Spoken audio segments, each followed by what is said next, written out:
தயிர் தாங்க சேர்த்திக்க போகிறோம். ஒரு 1/2 கப் அளவுக்கு தயிர் சேர்த்திக்கங்க. எனக்கு வந்து சப்பாத்தி சுட்டுக்கலான்னு சொல்லிட்டுங்க, பிள்ளைங்களுக்குலாம் வந்து பூரியாக சுட்டு கொடுத்தாலும் அது மட்டும் தான் இருக்குதா, வேற எதுவும் தெரியலையா?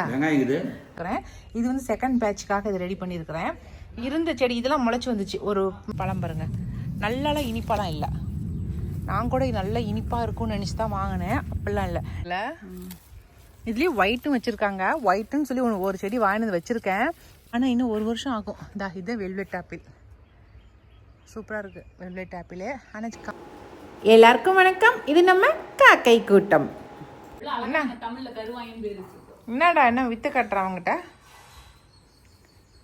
பிளாக்கி, கால் ஒரு பக்கம் தலை ஒரு பக்கம். நீ வந்து மயில் இல்லாதனால ஆட்டம் போடுற. கடிக்கிறதுக்கு ஆள் இல்லை உனக்கு. அவன் தானே அவ தானே கடிக்கிறா. மயில் தானே கடிப்பா. என்ன எதற்கு இங்க யாருமே இல்லடா. கால் வைக்கூடாது சாமி.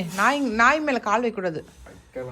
பாரு, உடனே அவன் கால் நீட்டுறான், உடனே கால் வைக்கதான் பாரு அது மேல.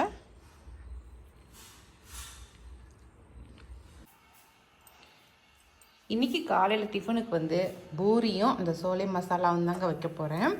அதுக்கு வந்து இதை கொண்டக்கடலை வெள்ளை மூக்கல்ல இருக்கு இல்லைங்களா, அதை நைட்டே ஊற வச்சிட்டேன். அது கூட வந்து 2 உருளைக்கிழங்கு இதையும் சேர்த்து போட்டு வேக வச்சிடலாம் அப்படின்ட்டு கொஞ்சம் உப்பு மட்டும் போட்டு வேக வச்சிட போகிறேன்.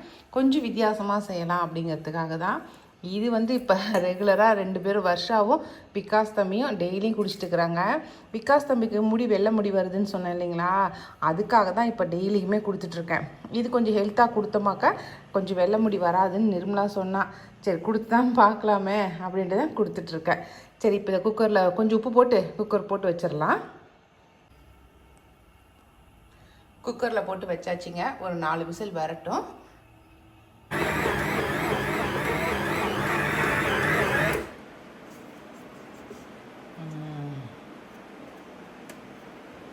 சூப்பராக சப்பாத்தி மாவு பிணைஞ்சிட்டேன். இதில் வந்து பச்சைப்பயிறு, நான் முளைக்கட்டின பச்சைப்பயிறு போட்டு அரைச்சி நான் சேர்ப்பேன் இல்லைங்களா, அது மாதிரி சேர்த்துருக்கிறேன்.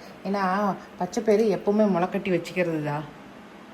முளைக்கட்டி வச்சுக்குவேன், தேவைப்படும் போது எடுத்து போட்டுக்குவேன். இது பச்சைப்பயிறு முளைக்கட்டினதை வந்து கோதுமை மாவில் போட்டு அது கூட மிளகாய்த்தூள், மஞ்சத்தூள், உப்பு, அப்புறம் அந்த கசூரி மேத்தி எல்லாம் சேர்த்தி போட்டு மாவு பிணைஞ்சிருக்கேன். கொஞ்சம் வாசமாக இருக்கட்டுமே அப்படிங்கிறதுக்காக. அவ்வளோதான், சப்பாத்தி மாவும் பிணைஞ்சாச்சு. இப்போ அடுத்ததாக வந்து நம்ம கொண்டக்கடலை வேக வச்சு எடுத்தாச்சுங்க. இப்போ இது கூட வந்து என்னென்ன போட்டு அரைக்கிறேங்கிறத மட்டும் காட்டுறேன். வெள்ளை மூக்குக்கல்லிங்க, இது ஒரு 2 ஸ்பூன் போட்டுக்கலாம். நான் கொஞ்சமாக ஊற வச்சுருக்கேன். நீங்கள் நிறைய ஊற வச்சிங்கன்னா நிறையா போட்டுக்குங்க. அரைச்சி ஊற்றுற வரைக்கும் ரொம்ப நல்லது. கூட வந்து உருளைக்கிழங்கு, வேக வச்ச உருளைக்கிழங்கு இது கூட சேர்த்திக்கலாம். சரிங்களா? இப்போ இது கூட வந்து அடுத்ததாக நம்ம என்ன சேர்த்த போகிறோம் அப்படின்னாக்கா தயிர் தாங்க சேர்த்திக்க போகிறோம். ஒரு 1/2 கப் அளவுக்கு தயிர் சேர்த்திக்கங்க அரைக்கிறதுக்கு. அவ்வளோதாங்க. இப்போ இது நம்ம இதை 3ஐயும் சேர்த்து நம்ம நைஸாக அரைச்சி எடுத்துகிட்டு வந்துடலாம். முதல்ல எண்ணெய் விட்டுக்கலாம். அதுக்கப்புறம் பட்டை, லவங்கம், பிரிஞ்சி எல்லாம் எடுத்து வச்சுருக்கேன். கொஞ்சம் இஞ்சி கட் பண்ணி எடுத்து வச்சுருக்கேன். பச்சை மிளகாய் கட் பண்ணி வச்சுருக்கேன். இது போட்டுட்டு அதுக்கப்புறம் இது 2ஐயும் போட்டுடலாம்.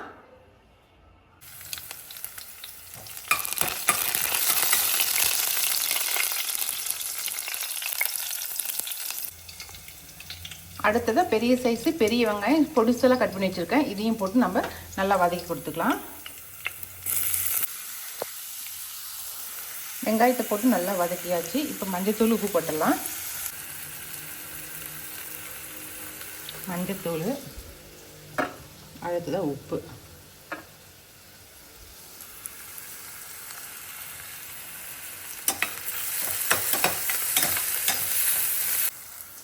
இப்போ இதில் வெங்காயம் நல்லா வதங்கின பிறகு மிளகாய் தூள், கொத்தமல்லி தூள், அதுக்கப்புறம் கரம் மசாலா, இது 3 எடுத்து வச்சுருக்கேன். நீங்கள் இது 3ஐயும் போட்டுடலாம். நீங்கள் வந்து சோலை மசாலா இருந்தால் அதை போட்டுக்கோங்க. நான் அதை பேக்கெட் என்கிட்ட இல்லை, அதனால நான் போடல. இருந்துச்சுன்னா கட்டாயமாக சோலை மசாலா போட்டிங்கன்னா டேஸ்ட்டு சூப்பராக இருக்கும். சரிங்களா? 3ஐயுமே போட்டுட்டேன் பாருங்கள்.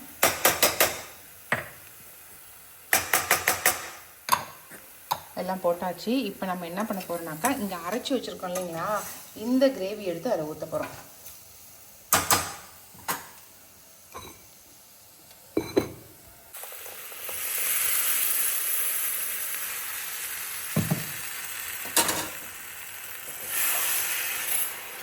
அடுப்பை சிம்மிலே வச்சுக்கோங்க.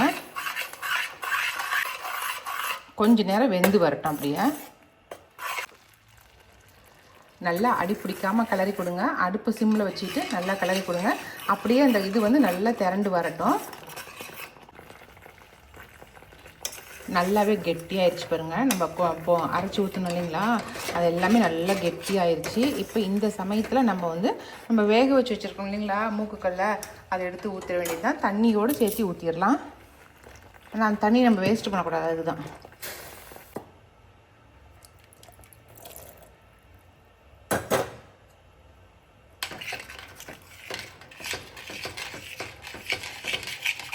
அவ்வளோதான். இப்போ கிரேவி வந்து ரெடி ஆயிடுச்சு. இதுக்கு மேலே நம்ம கொத்தமல்லி தழை தூவி போட்டு எடுத்துட வேண்டியது தான். கொஞ்சம் ரெண்டு ஸ்பூன் அளவுக்கு நெய் ஊற்றிக்கலாம். அது நல்லா வாசமாக இருக்கும். கடைசியாக நெய் 1 ஸ்பூன் ஊற்றிக்கலாம். கொத்தமல்லி தழை என்கிட்ட இல்லை, அதனால் கொத்தமல்லி தழை போடல. ஆனால் நீங்கள் கட்டாயமாக கொத்தமல்லி தழை போட்டுக்குங்க. அவ்வளோதாங்க. டேஸ்ட்டு அல்டிமேட்டாக இருக்குது. நீங்கள் கட்டாயமாக ஒரு ட்ரிப் செஞ்சு பாருங்கள். ஏன்னா நம்ம உருளைக்கிழங்கெல்லாம் அரைச்சி போட்டிருக்கோம், அதனால் அந்த டேஸ்ட் எப்படி இருக்குன்னு சொல்லி நீங்களும் ஒரு ட்ரிப் டேஸ்ட்டு பண்ணி பார்க்கணும் இல்லைங்களா, அதுக்கு தான் சொல்கிறேன். சப்பாத்தி மாவுமே பிணைஞ்சு ரெடியாக வச்சுட்டேன். எல்லாமே ரெடியாக இருக்குது. இப்போ பிள்ளைங்களாம் எந்திரிச்சு வந்தாங்கன்னா பூரியை சுட்டு கொடுத்துட வேண்டியது தான். எப்போ உருளைக்கிழங்கு குருமாவே வைக்காமல் இது மாதிரி வித்தியாசமாக செஞ்சு கொடுக்கலாம். ஓகே. எனக்கு வந்து சப்பாத்தி சுட்டுக்கலான்னு சொல்லிட்டுங்க, பிள்ளைங்களுக்குலாம் வந்து பூரியாக சுட்டு கொடுத்துடலான்னு. ஏன்னா நமக்கு எண்ணெய் ஏன் அதிகமாக சேர்த்திக்கிட்டு அப்படின்னு சொல்லிட்டு நல்லா சப்பாத்தி நல்லா சாப்பிட்டா சூப்பராக வந்துருக்குது பாருங்க சாப்பிட்றதுக்கு. அதுவும் கடல மாவு போட்டுருக்கிறதுனால டேஸ்ட்டாக இருக்கும். கடல மாவோடு சேர்த்து சாப்பிட்றதுக்கு ஒரு ட்ரிப் செஞ்சு பாருங்கள். ஏங்க குழம்பு இன்னைக்கு வித்தியாசமாக செஞ்சுருக்கோம், நல்லா இருக்குதா? அதில் என்ன போட்டிருக்கேங்க கண்டுபிடிங்க பார்க்கலாம். அது மட்டும் தான் இருக்குதா? வேற எதுவும் தெரியலையா? வெங்காயம், மிளகாய், மஞ்சள், மிளகாத்தூள். அதில் ஒன்று தெரியாத ஒன்று போட்டிருக்கிறேன். போட்டுக்கிறேன் கண்டுபிடிக்க முடியல தானே? உருளைக்கிழங்கு போட்டிருக்கிறேன். மசிச்சு விட்டுக்கிறேன். ஆமாம், மசிச்சு அது போட்டிருக்கிறேன். இந்த குழம்பு கெட்டியாகிறதுக்கு. ஆமாம், வித்தியாசமாக இருக்கட்டும், டேஸ்ட் கொடுக்கும் அப்படிங்கிறதுக்காக. ஆனால் டேஸ்ட் வித்தியாசமாக சூப்பராக இருக்குதுண்ணே. சோலை மசாலே ஒரு வேறு மாதிரி செய்வாங்க. இது நம்ம இந்த ட்ரிப் அரைச்சி வித்தியாசமாக செஞ்சுருக்கோம்.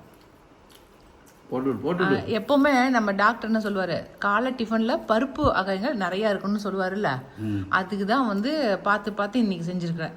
ஒன்றில் வந்து கொண்டக்கடலை இருக்குது, இன்னொன்றில் வந்து பூரியில் வந்து முளைக்கட்டின பச்சை பயிறு இருக்குது. முளைக்கட்டின பச்சை பயிரை அரைச்சி கோதுமை மாவில் கலந்து பிணைஞ்சிருக்கேன். இன்னொன்றில் உளுத்தம்பருப்பு இருக்கு. எப்படிங்க? எப்படி சுமதி? புரோட்டீன் புரோட்டீன் சத்து இருக்கணும்னு சொல்லுவார் தானே. பருப்பு வகைகள் நிறைய எடுத்துக்கங்கன்னு சொல்லுவார். அதனால் இப்போ இதெல்லாம் வந்து சூப்பரான பிரேக்ஃபாஸ்ட்டாக இருக்கும்.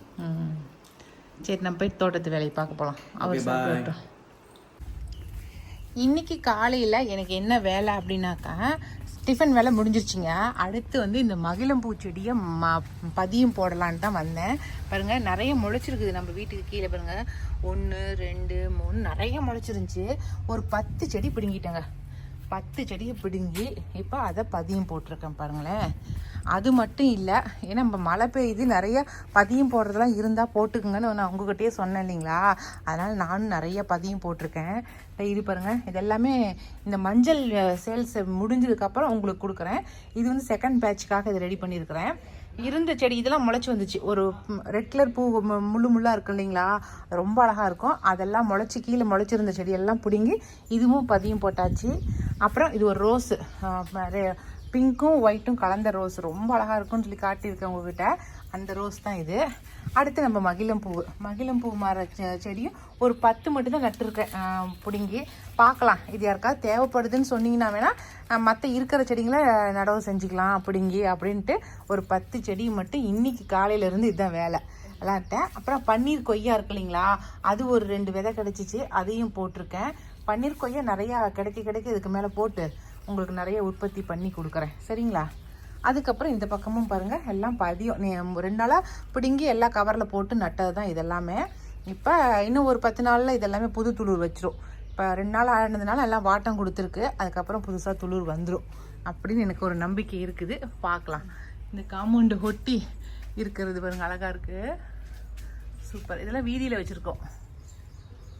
ஓகே, இந்த வேலை இப்போ முடிஞ்சிருச்சு. இதுக்கு மேலே போய் குளிச்சுட்டு இதுக்கு மேலே அடுத்த வேலையை போய் பார்க்கலாம். அடுத்த வேலை என்ன, நம்ம வண்ணவல் வேலை தான். முதல்ல இதுக்கெலாம் தண்ணி கொஞ்சம் ஊற்ற சொல்லிடலாம். இப்போ நம்ம மேல்காட்டுக்கு தான் வந்திருக்குறோம்.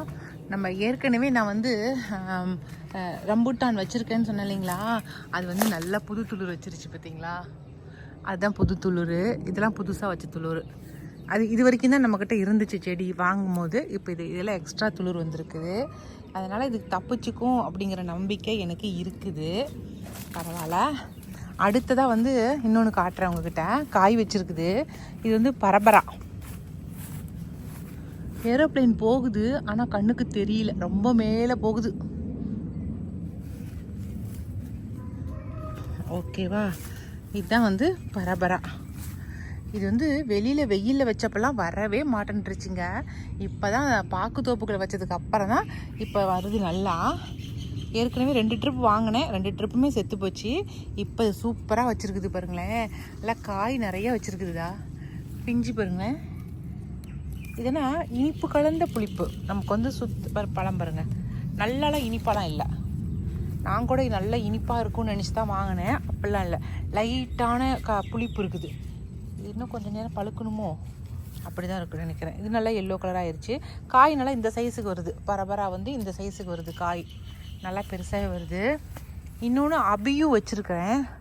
அபியும் இன்னும் காய் வைக்கல, அது வச்சதுக்கப்புறம் நான் காட்டுறேன். நிறைய காய் பிஞ்சு வச்சுருக்குது பாருங்கள், குட்டி குட்டியாக பிஞ்சுதா. ஒன்று இங்கே ஒன்று, இங்கே ஒன்று, இங்கே ஒன்று, நிறைய பிஞ்சு வச்சுருக்குது. சூப்பராக இருக்குது. சின்ன செடி தான் இது. வந்து கேபிஎஸ் நர்சரியில் தான் வாங்கிட்டு வந்தேன் இந்த அபியூ செடி. அபியூவில் பரபராவை புது புது துளிர் வச்சுருக்கு பாருங்க. ஆனால் கம்பல்சரி கொஞ்சம் நிழலான பாங்கில் வச்சா மட்டும்தான் இந்த செடி வருது. அது மட்டும் ஞாபகம் வச்சுக்கோங்க. நம்மளுடைய வெயிலுக்கு தாக்கு பிடிக்க மாட்டேங்குது. சரிங்களா?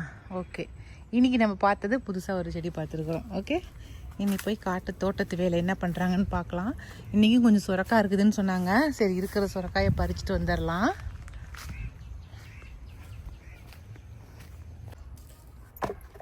நம்மளுடைய ஜாம்பக்காய் குட்டி குட்டியாக இருக்கும் பாருங்கள். இந்த வாட்டர் ஆப்பிள் குட்டி குட்டியாக இருக்கும். இந்த குட்டி குட்டிக்கு ஜாம்பக்காயை பிச்சிடலாம். இது பல்பாட்டம் அழகாக இருக்கும் பார்க்குறதுக்கே. எடுத்து கையை கட்டேன். சூப்பராக இருக்குல்ல. இதுலேயும் ஒயிட்டும் வச்சுருக்காங்க. ஒயிட்டுன்னு சொல்லி ஒரு செடி வாங்கினது வச்சுருக்கேன், பார்க்கலாம். எல்லாத்தையும் பறித்து சட்டியில் போடுறா. நாங்கள் வந்து சொரக்காய் பிக்கிறதுக்கு சட்டி எடுத்துகிட்டு வந்தோம். அப்படியே இந்த செடியில் காய் காய்ச்சிருச்சு, அதனால் இதையும் பிச்சுட்டோம். என்னடா சட்டியில் பிச்சுட்டு போகிறாங்கன்னு நினைக்காதீங்க, கொண்டுட்டு போய் கழுவி சாப்பிட்டுக்க வேண்டியது தான். ஆனால் வெள்ளையாக்கிறது பிக்காதா, சிகப்பானதை மட்டும் பறி. அப்போ தான் வந்து பழம் வந்து சாப்பிட்றதுக்கு நல்லாயிருக்கும். வெள்ளையாக இருந்தால் தொகுத்துக்கு இருக்கும். இந்த வாட்டர் ஆப்பிளில் காயான காய் காய்ச்சி மரத்தோடைய கிளை ஒடிஞ்சு உளுந்து எல்லாம் வருதா. அந்த கிளையே ஒடிஞ்சு உளுந்து போச்சுங்க. இந்த கிளையே வெயிட்டு தாங்காமல் ஒடிஞ்சு உளுந்து போயிடுச்சு. இப்போ மறுபடியும் அடுத்த பூ வச்சுருக்குதுங்க. இந்த மரத்தை வாட்டர் ஆப்பிள ரோட்டு ஓரத்துலலாம் கூட வச்சுருக்காங்க. இப்பெல்லாம் பரவாயில்ல, ரோட்டு ஓரங்களில் மற்ற மரம் வைக்கிற மாதிரி இந்த மரமும் வச்சுருக்காங்க. பிள்ளைங்கள்லாம் மேலே ஏறி காய் பறிச்சிக்கலாம். பறிச்சிட்டியாதா? அவ்வளோதான், சூப்பர். இப்போ கத்தி சுரக்காய் பிச்சு எடுத்துகிட்டு வந்துடு. நம்ம ஸ்ட்ராபெரி கொய்யா இப்போ எதுவும் காய் இல்லை, எல்லாம் காய்ச்சி முடிச்சிருச்சு. நிறைய காய்ச்சிச்சு. அடுத்தது நம்மளுடைய நெல்லிக்காய் செடி. இன்றைக்கெல்லாம் ஓட்டி விட்டுருக்காங்க. காட்டை பாருங்கள், பார்க்குறதுக்கே ரொம்ப நல்லா இருக்குது. காட்டை ஓட்டி விடுவோம் தான், சூப்பராக இருக்குல்ல. ஓட்டி விடுவோம். அதுவும் சுரக்காய் இருக்கிற பக்கம் ஓட்ட வேணான்னு சொல்லிட்டோம். ஏன்னா காயெல்லாம் பறிச்சுட்டு கொஞ்ச நாள் காய்க்கிட்டோம் அப்படின்னு. உங்கள்கிட்ட புதுசாக ஒரு செடி ஒன்று காட்டுறேன். வெல்வெட் ஆப்பிள் வாங்கி வச்சுருக்கேன். அது கூட செடி வந்து கொஞ்சம் பெருசாகிருச்சு, ஆனால் இன்னும் 1 வருஷம் ஆகும். இதுதான் வெல்வெட் ஆப்பிள். சூப்பராக இருக்குது வெல்வெட் ஆப்பிள். ஆனால் காய் எப்படி இருக்குன்னு தெரியல. ஆனால் சொன்னதுனாலே வாங்கி வச்சேன். இப்போ ஓரளவுக்கு ஒரு ஆள் உயரத்துக்கு வந்துருச்சு. இன்னும் கொஞ்சம் பெருசாகட்டும், காய் வரட்டும், நான் காட்டுறேன். இலை நல்லா பெருசாக இருக்குது பாருங்க, சூப்பரில். ஓகே, இது எல்லாமே 7 days ரோசஸ். இது எல்லாமே பூத்து கொட்டுது. நாங்கள் பறிக்கிறதே இல்லை. நான்